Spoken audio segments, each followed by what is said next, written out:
the autumn of 1999, the Institute of Archaeology in Tashkent issued an excavation permit for a site near the village of Rabat-i Malik in the Navoiy region of Uzbekistan. The permit was routine. The site had been flagged years earlier during Soviet-era ground surveys, but never properly excavated. A team of 7, led by senior researcher Dilnoza Yusupova, arrived in late October with a modest budget and a 3-week window before winter made the clay soils unworkable.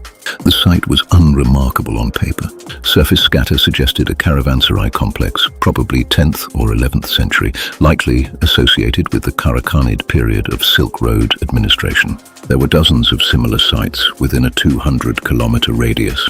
Most yielded broken ceramics, architectural footprints, the occasional coin. Yusupova's field notes from the first 2 weeks are preserved in the Institute's archive. They describe exactly what you would expect. Foundation walls, a collapsed iwan, animal bone, fire-scorched plaster. Her entries are brief, methodical. Nothing in them suggests she was anticipating anything unusual. The entry for November 11th ends mid-sentence. The next documentation in the archive is a typed administrative memo dated November 18th, 1999. It informs the Institute's director that the Rabat-i Malik excavation has been suspended pending consultation with the relevant heritage authorities. The memo is signed by Yusupova. The phrase relevant heritage authorities is not defined anywhere in the document. There is no field report attached. There is no inventory of materials recovered. There is no explanation for the 1-week gap between the final field note and the suspension memo. Yusupova left the Institute of Archaeology in February 2000. She took a position at a private foundation in Samarkand that had no academic publishing record. She did not attend the annual Central Asian Archaeological Symposium that spring, despite having presented there every year since 1993. None of this is necessarily significant on its own. Institutional transitions happen. Excavations get suspended for funding reasons, for weather, for permits.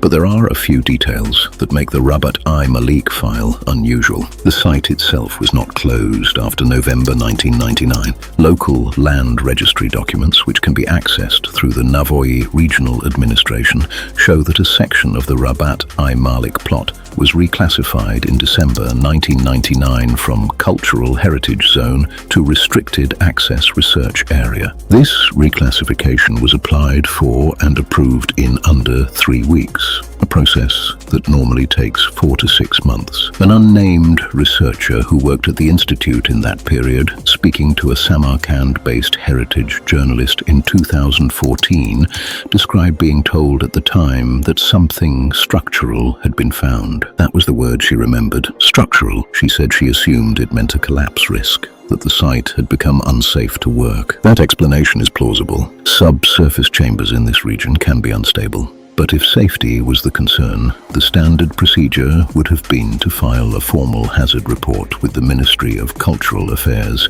a document that would be retained on record. No such report appears in the Ministry's published registry for that year. What the field notes do contain, before they stop, is a reference on November 9th to a subfloor cavity below the southwestern range. Yusupova wrote that the team had detected a void using a simple-sounding rod. She noted the dimensions as approximately 3 meters by 2 and observed that the plaster sealing the entrance appeared undisturbed. She wrote, "No decision yet on whether to open." That's the last substantive field observation in the record. The cavity is consistent with what archaeologists working in this period sometimes call a khazna, a sealed storage chamber. They appear in Qarakhanid-era structures across the region, and they were used for everything from grain and valuables to, in some documented cases, archival materials, rolled documents, administrative records, occasionally religious texts. Several intact khaznat have been excavated across Central Asia since the 1960s with significant results. Opening one is a significant decision. It requires the right equipment,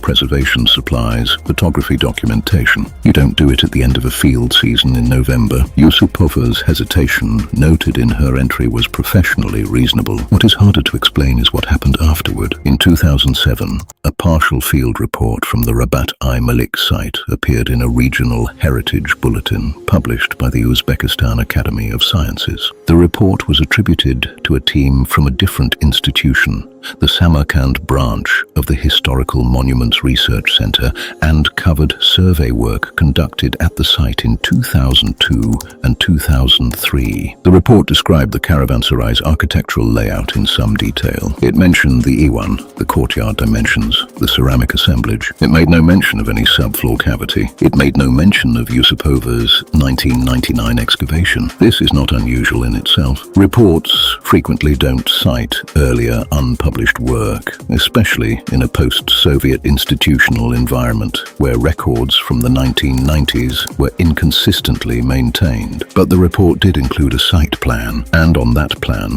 the southwestern range. The area Yusupova had identified is labeled with a notation that translates roughly as previously consolidated. This implies the area had already received conservation treatment before the 2002 survey began. Who consolidated it and when is not documented in the report. The 2014 Heritage journalism piece, which ran in a small Uzbek language cultural affairs magazine, was the first time any of this came together publicly. The journalist Hamid Nazarov had been researching post-Soviet archaeological documentation gaps and had obtained copies of the original 1999 permit, the administrative memo, and the land reclassification notice through records requests. Nazarov spoke to several people connected to the institute during that period, most of whom declined to be named. He also attempted to reach Yusupova. She declined to comment. His article raised the question of what the cavity contained and why the excavation was suspended, but he was careful to acknowledge that he hadn't established anything beyond administrative irregularity. He noted that sealed chambers in this region had occasionally been opened and their contents transferred to national collections without public announcement, particularly in the early post-Soviet years when heritage law was in flux and institutional coordination was poor.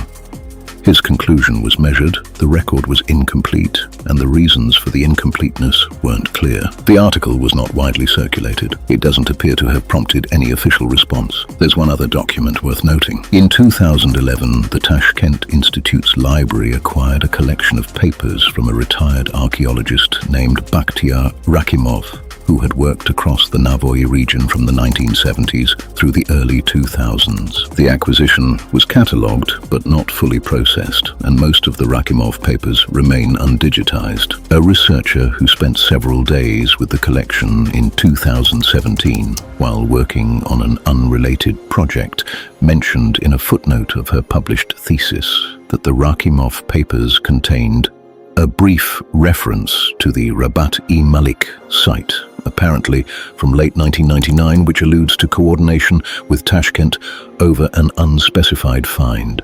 She did not elaborate. Her thesis was about ceramics typology, and the Rabat-i Malik reference was tangential to her work. She has since left academic archaeology. The Rakimov papers are still listed as uncatalogued. The chamber, if it was opened, would have been examined by someone. Material would have been logged, photographed, moved, or left in place. That process generates paperwork. In any functioning institutional system, there would be an acquisition record, a conservation note, a photograph roll sent for processing. None of that material is publicly accessible. It may exist somewhere in an unprocessed archive. It may have been transferred to a national depository under a classification that's not publicly indexed. It may have been handled informally, which happened more often than heritage professionals typically acknowledge, particularly in the decade following the Soviet collapse, when institutions were underfunded and oversight was thin. Or the cavity may have been opened and found to contain nothing.